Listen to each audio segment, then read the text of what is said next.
हाय दोस्तों, कैसे हो आप सभी। मेरा ये आज का टॉपिक है, आखिर कब तक मरेंगी दहेज के लिए बेटियां।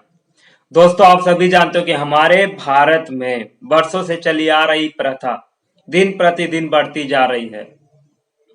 आप लोग हर महीने, हर दिन, हर घंटे ये खबर जरूर सुनते होंगे कि आज फिर कोई दहेज के कारण किसी लड़की को मार दिया गया या उसने आत्महत्या कर ली हो। ये खबर आज हमारे लिए एक आम बात हो गई है और मैं ये दहेज प्रथा का गुनहगार उन दोनों को ही मानूंगा जो दहेज देते हैं और जो दहेज लेते हैं। आप लोगों ने सुना होगा कि पिछले ही मंथ नालंदा में एक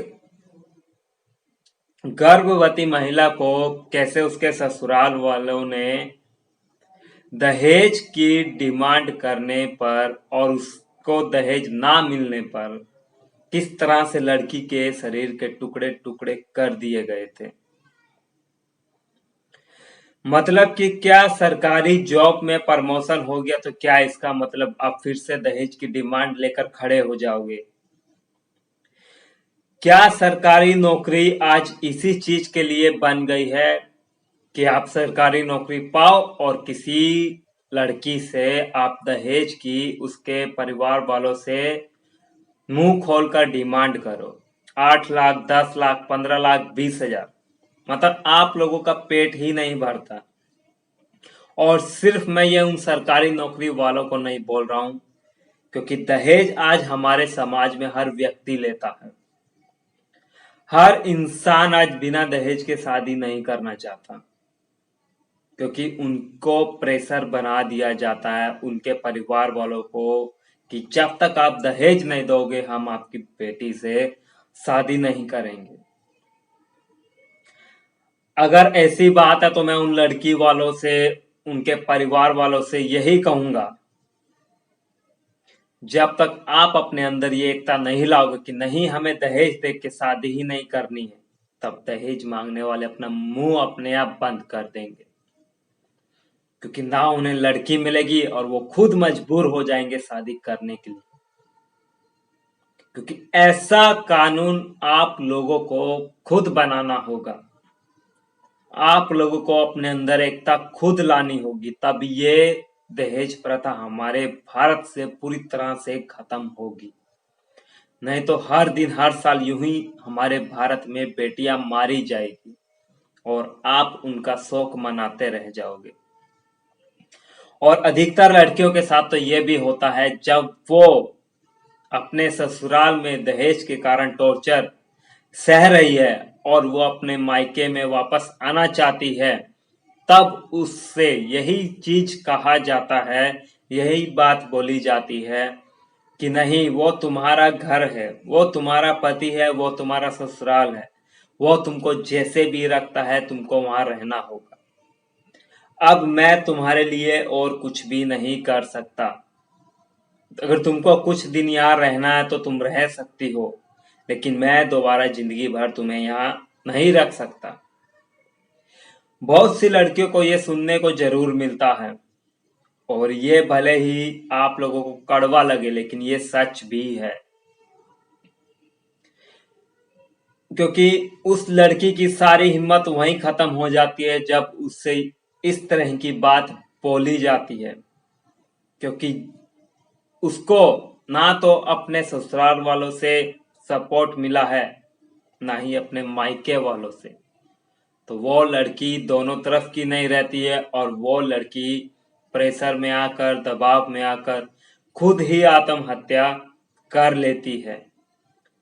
और उसके बाद फिर उसके माँ बाप को पछतावा होता है, तब वो उस इंसान के लिए रोने लगते हैं, उस इंसान को सजा दिलवाने लगते हैं जिस कारण से उनकी बेटी उनसे दूर चली गई।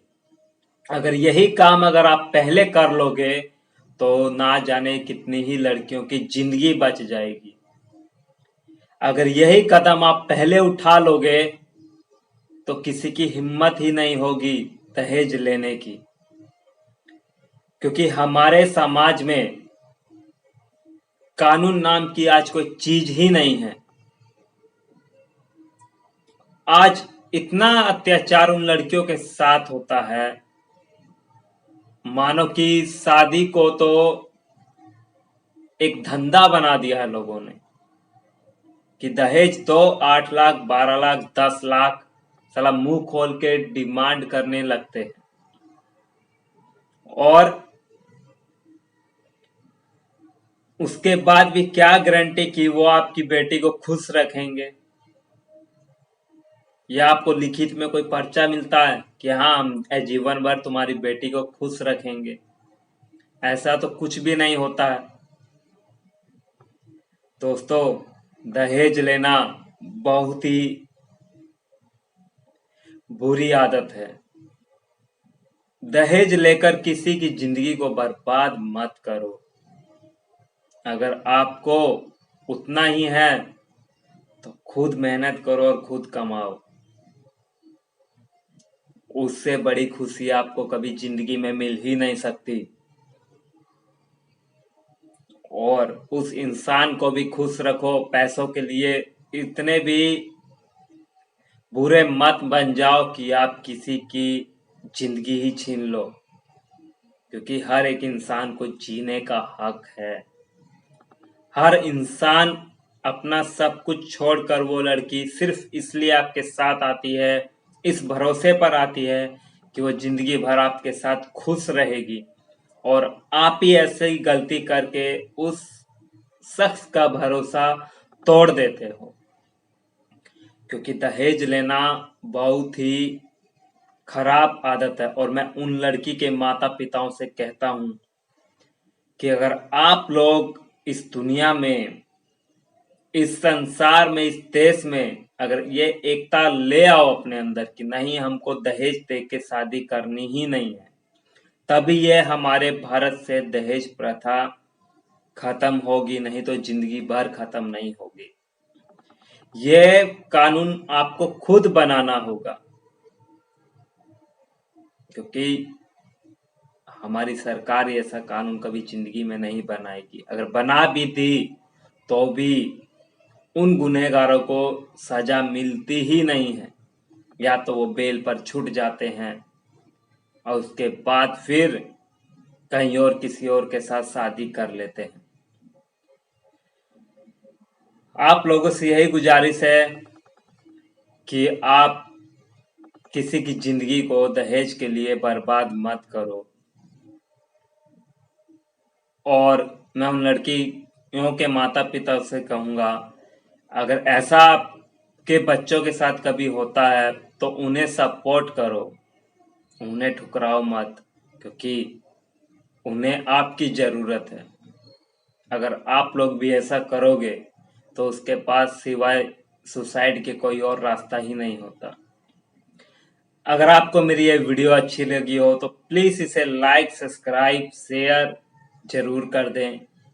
और फिर मैं आगे आप लोगों के लिए इसी तरह अलग अलग टॉपिक्स पर वीडियोस लाता रहूंगा। धन्यवाद दोस्तों। जय हिंद।